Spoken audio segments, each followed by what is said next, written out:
My name is Jason, and I'm the head chef at a restaurant that's more than just a place to eat. It's become a symbol of something bigger.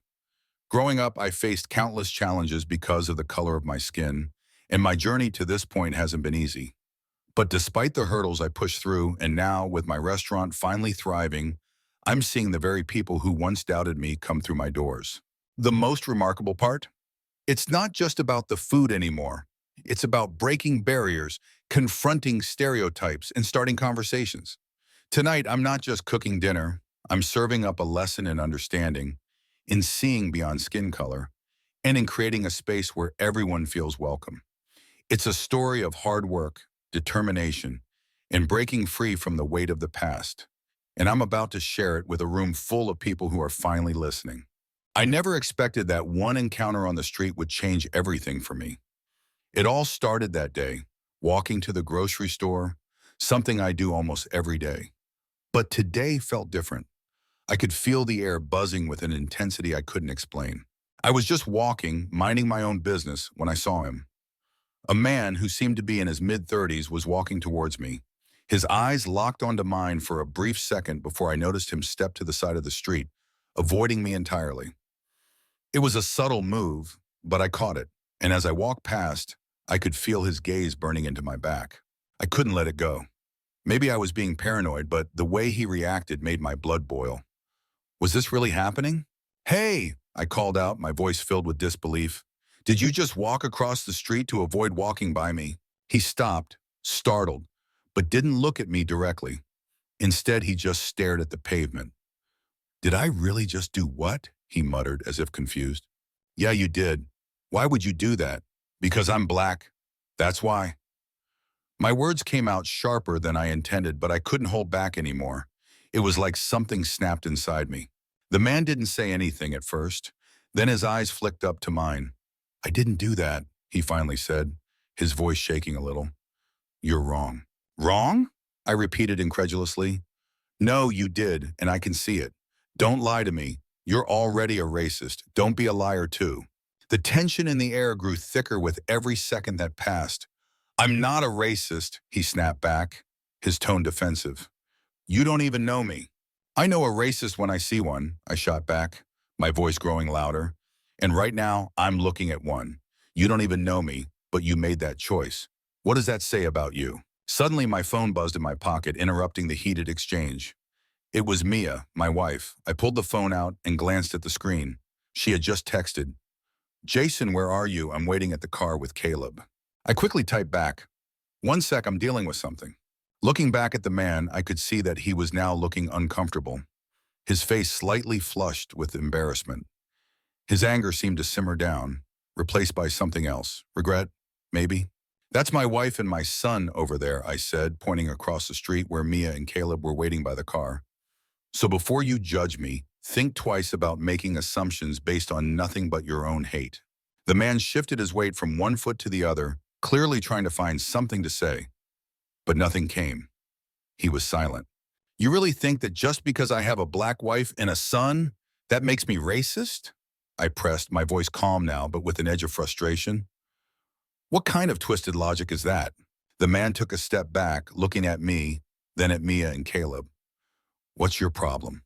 he finally asked, his voice almost pleading. "My problem is that you're using your wife and son to cover up for your own racism," I said, my fists clenched. "You probably only married her because you knocked her up, and now you're stuck with a black wife and a son you never wanted, and you probably secretly hate them. How else can you explain this?" There was a long pause as the words I said sank in. The man stood there, rooted to the spot. For a moment, I could see his expression flicker, like he was torn, unsure of how to respond. "You don't know me," he muttered again, his face flushed with anger and something else I couldn't quite place. "You don't know anything about me, so don't act like you do." I shook my head slowly, feeling a cold rush of disappointment. "I shouldn't have to explain myself to you," I said, my voice low now. "But I will. You want to know why?" I took a deep breath and began telling him my story. "We're sure I am. I've always known love, real love, comes in all forms. Mia and I had been together for over 5 years now, and even though we'd faced some tough challenges, especially with my parents, she was the one person who made me feel whole. We'd wanted a family so badly, but for years we couldn't have kids. We tried everything, but nothing worked. After a while, it broke my heart seeing her so devastated. But then, something amazing happened. We decided to adopt, and the moment we met Caleb, we knew he was the one meant to be our son. I remember the first time I held him. His small body in my arms felt like everything I'd been searching for had finally fallen into place. But the journey wasn't over. We faced criticism from people who didn't understand, especially my parents. They were furious when I told them I married Mia, and they stopped talking to me after we adopted Caleb. They wanted me to leave them behind, to turn my back on my family, to abandon everything that mattered. But I couldn't do that. I wouldn't, even if it meant never speaking to my parents again. They were the ones missing out on an incredible daughter-in-law and a beautiful grandson. I love them more than anything in this world, and that's the truth. Not because of the color of their skin or anything else, but because they are my family. I paused, taking in the man's expression as he processed everything I said. There was a shift in his demeanor, like I had broken through something inside him. His eyes softened. "I'm sorry," he said, his voice quieter now, tinged with regret. "I shouldn't have judged you. I was wrong." I nodded, feeling the weight of everything I'd said start to settle in. "Yeah, man, you were. But it's okay, I get it. It's easy to jump to conclusions when you're used to seeing things in black and white, but life's not like that." He scratched his head, finally offering a small smile. "I guess I got a lot to learn, huh?" I smiled back. "Don't we all?" Just then I heard a voice calling my name. It was Mia, and Caleb was holding her hand, standing at the car. I gave the man a final look, then turned to walk toward them. "Hey, man," I said over my shoulder. "Take care of yourself, all right?" He nodded, then stepped back onto the sidewalk, watching me walk away. The weight of that encounter stayed with me as I walked back to my family. Mia smiled when she saw me, and Caleb waved enthusiastically. We didn't need to talk about what happened, but I could feel a shift in the air, a change in perspective, not just in the man I just encountered, but in myself too. I had just stood up for my family, and for once I felt like I could stand proud without fear. The day after the encounter with the man on the street, I found myself thinking about the whole thing more than I expected. I kept replaying the moment in my mind, trying to make sense of it. It wasn't just about the confrontation itself, but the realization of how deeply ingrained these biases can be. I was shaken, but also oddly empowered. The conversation had reminded me of something I hadn't thought about in a while, how much I cared about what my family meant to me. My family was everything, and I needed to keep standing by them, no matter what anyone else thought. I looked over at Mia, who was sitting across the breakfast table, sipping her coffee. Caleb was running around the living room, his laughter filling the house. She caught my gaze and smiled softly, the kind of smile that always made my heart skip a beat. "Are you okay?" she asked, her voice gentle, knowing me better than anyone else. "You've been quiet this morning." I nodded, taking a deep breath. "Yeah, I'm just thinking." "About yesterday?" she asked, her eyes searching mine. I looked down at the table, taking another deep breath. "It was tough, Mia, but I think it was important. For me, for us." Mia set down her coffee and walked over to me, placing her hand on my shoulder. "You did good. You always do. But I can tell it shook you. Want to talk about it?" I took a moment to gather my thoughts. It just hit me how deep these things run. That man, he had no idea who I was, what our life was like, and yet he judged me so harshly. But I get it. People see what they want to see. She squeezed my shoulder, her voice warm but firm. "You can't change what other people think, Jason, but you can stand tall in your truth, and I know you do. I'm proud of you." I smiled up at her, feeling a sense of warmth spread through me. "Thanks, Mia. I just want to keep making sure Caleb grows up in a world where he feels loved, where he doesn't have to deal with this kind of nonsense."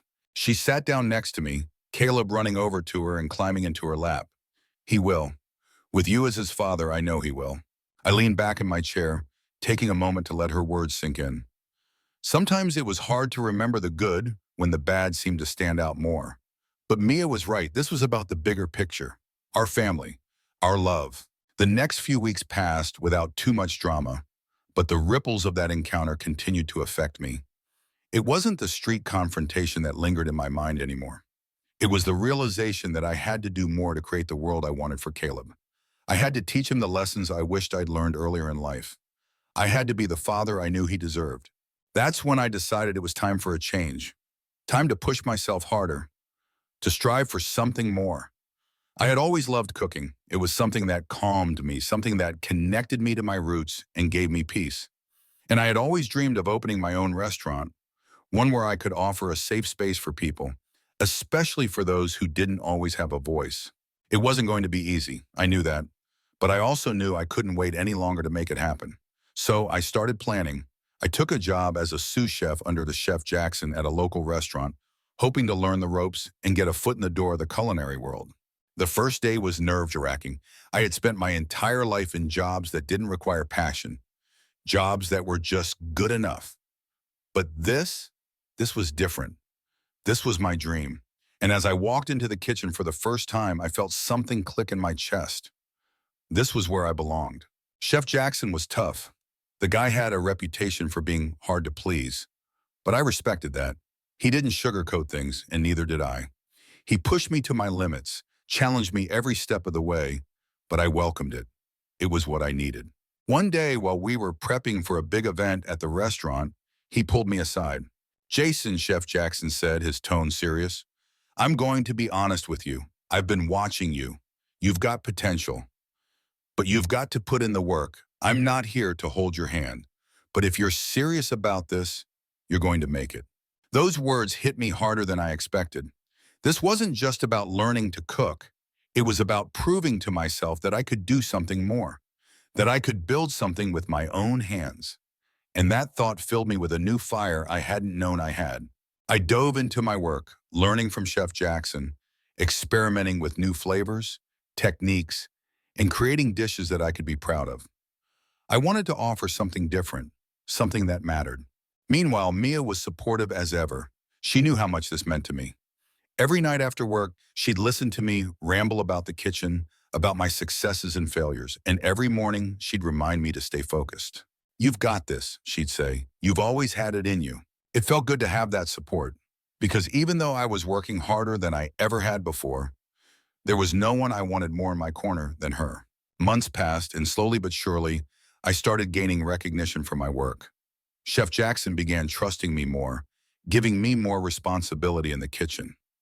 It wasn't long before he offered me a promotion to head up the kitchen at a new restaurant he was opening. I was overwhelmed, but in the best way possible. This was my moment.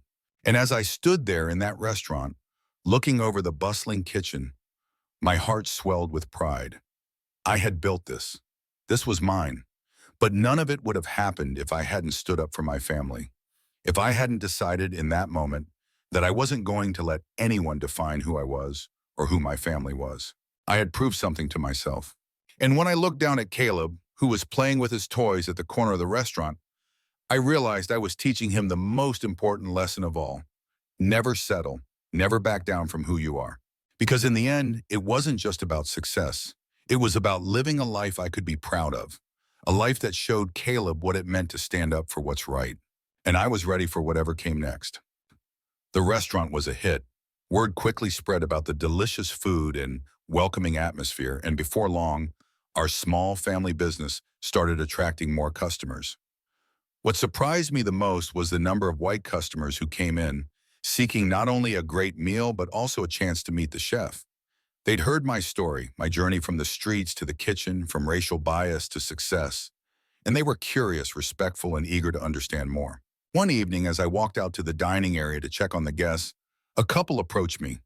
They seemed excited, but also a bit nervous, like they were unsure how to approach me. The woman smiled hesitantly. "Excuse me, are you the chef?" she asked, her voice polite but full of curiosity. "Yes, that's me," I said, smiling. "What can I get for you tonight?" She seemed to hesitate for a moment, and then she spoke again. "We've heard a lot about you, your story, your food. It's incredible. We were hoping we could meet you." I felt a small pang of surprise. Meeting me? It wasn't that I hadn't experienced success in the kitchen. It was just that I never expected this kind of attention. It felt surreal, but in a good way. "Of course, I'm happy to meet you both," I replied, trying to keep my composure. "You enjoy your meal?" They nodded enthusiastically. "The food is amazing," the man added, "but it's more than that. It's your story. It's inspiring. We want to know more. It was then that I realized how important it was to share my journey. It wasn't just about the food anymore. It was about my life, the struggles, the pain, and ultimately, the victory. Well, I'll tell you, I began, sitting down with them at their table. I wasn't always the chef you see today. I had to fight for everything. Growing up, I didn't see many opportunities. And when I got into the culinary world, I quickly realized how hard it was to get people to believe in me, not just because I was a newcomer, but because of my skin color. They listened intently, leaning in as I spoke, their expressions filled with empathy. There were so many times when people doubted me, I continued. I was told I wasn't good enough, that I didn't belong. But I knew that if I worked hard enough, if I proved myself, those barriers would start to fall. And they did. But it took a lot of pushing, a lot of rejection, and a lot of pain. There were days when I thought I wouldn't make it. The couple exchanged looks, and I could see the understanding in their eyes. It wasn't just sympathy, it was recognition of the struggles many face, struggles that have nothing to do with skill and everything to do with race. I can't imagine what that must have been like, the woman said softly. But what you've done here, it's incredible. Not just the food, but the strength it took to get here. I smiled, feeling the weight of their words. It's been a long road, but I wouldn't change it. And what I want people to understand is that the struggle isn't just mine. There are so many out there who face this kind of discrimination every day. It's not easy to be a person of color trying to make it in a world that often sees you as less than. The man nodded, and that's what makes your success even more powerful. You didn't just make it, you broke through barriers that many never even see. It was a powerful moment for me. To have someone truly understand what I'd gone through, and not just appreciate my cooking, but acknowledge the pain behind it, was a feeling I couldn't quite put into words. I continued, my voice feels steady but emotional. I'll tell you this, my wife and son, they're the reason I'm here. They're the reason I push through the hardest days. No one can take away the love we share as a family, and that's the kind of love I bring into my cooking. I want everyone who walks through these doors to feel like they belong, no matter who they are or where they come from. The couple seemed to be deeply moved, and the woman spoke again. Thank you for sharing that with us. We need more stories like yours, more places like this, where people aren't judged by the color of their skin, but by the strength of their hearts. Before they left, they asked if they could take a photo with me. It was a simple gesture, but it meant a lot. Not because I was some celebrity chef, but because it felt like they saw me for who I really was, the person who had fought through the tough times and come out on top, and now shared his story with others who were willing to listen and understand. As they left, I couldn't help but feel a sense of pride. It wasn't just about the food, it was about the people we were becoming as a community. And for the first time in my life, I felt like I was truly making a difference. Word continued to spread, and more customers from all backgrounds began to pour in, not just for the food, but to meet the chef whose story had inspired them.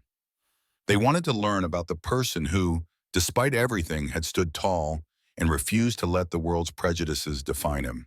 It was surreal, but it was real. The support, the understanding, it was exactly what I had always hoped for. And with each new customer who walked through the door, I felt like I was finally being seen for who I was. Not for the color of my skin, but for my passion, my skill, and the love I poured into everything I did. And in the end, that was all that mattered. As the restaurant continued to grow in popularity, I noticed something incredible happening. People from all walks of life, from various races and backgrounds, started to gather not only to enjoy the food, but also to talk, really talk, about their experiences, their struggles, and their perspectives. It felt like the restaurant had become more than just a place to eat. It had transformed into a space where people could open up, connect, and learn from each other. One evening, a group of regulars who had become close friends over time gathered at one of the larger tables near the kitchen.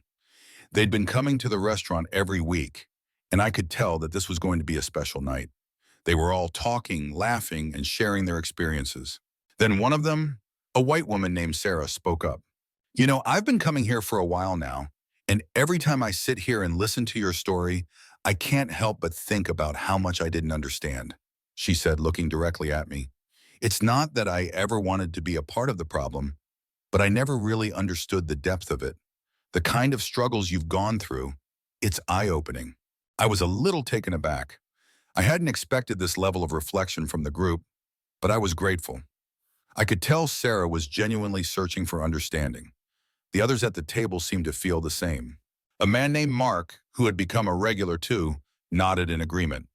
I get what you're saying, Sarah, he said, his voice low but steady. I've always thought of myself as someone who's not racist, someone who just doesn't see color. But the more I think about it, the more I realize how much I've overlooked. It's not just about being not racist. It's about actively standing up for people who are treated unfairly because of their skin color. A woman named Vanessa, sitting beside him, leaned in. And it's not just about what we say, is it? It's about what we do. The way we respond when we see someone being discriminated against. The way we challenge the systems that make it harder for people of color to succeed in this country. Everyone grew quiet, and I could feel the weight of the conversation. It wasn't something that came up every day, but it was important that it did now. Exactly, I said, taking a deep breath. When I tell you that I've faced discrimination in this business, it's not just because of the color of my skin.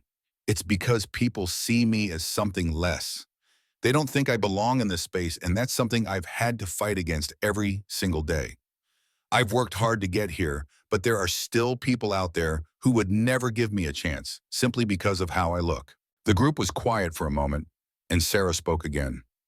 I think a lot of us, myself included, have been blind to how much racism is still built into our systems. We don't always see it, but it's there. And just because we don't actively participate in it doesn't mean we're not part of the problem. I nodded, appreciating her words. That's right, it's not just about being not racist, like Mark said. It's about recognizing that the world is still full of prejudice. And it's about doing something about it, even if it's uncomfortable, even if it's hard. Another regular, a man named Jeff, who had been silently listening, finally spoke up. But how do we change it? He asked, his voice filled with a sense of urgency. What can we as individuals do to make a difference? That's the question, isn't it? I replied. It starts with talking about it, with recognizing that racism exists and that it affects every aspect of life, from the food we eat to the jobs we have, to the schools we go to. But it also starts with taking action. When you see something wrong, you have to speak up. You have to be brave enough to challenge the status quo, even if it's uncomfortable. Vanessa nodded, her eyes focused. And it's about amplifying voices like yours, about supporting people who have been marginalized. When we hear these stories, when we see it through someone else's eyes, it's easier to understand. The conversation continued late into the evening, with each person reflecting on their own experiences and how they could contribute to change. There was no magic answer, no quick fix, but the most important thing is that the dialogue had begun. It was no longer just about enjoying a meal. It was about understanding, growing, and working together to make the world a better place for everyone, no matter their skin color. And as the night wound down, I felt a sense of hope that even in a world that still had a long way to go, change was possible. It started with people like these, people who were willing to listen, learn, and act. And it reminded me that my story, my struggles, and my success could help spark something much bigger than just a good meal. It could spark change. I'd love to hear what you think. Have you ever experienced or witnessed racial discrimination? How do you think we can break these barriers in society, especially when it comes to places like the workplace or even in a restaurant setting? Drop your thoughts and experiences in the comments below. Let's start a conversation about how we can all work together to build a more inclusive world. Don't forget to like and share if you believe in the power of unity and understanding. Your voice matters.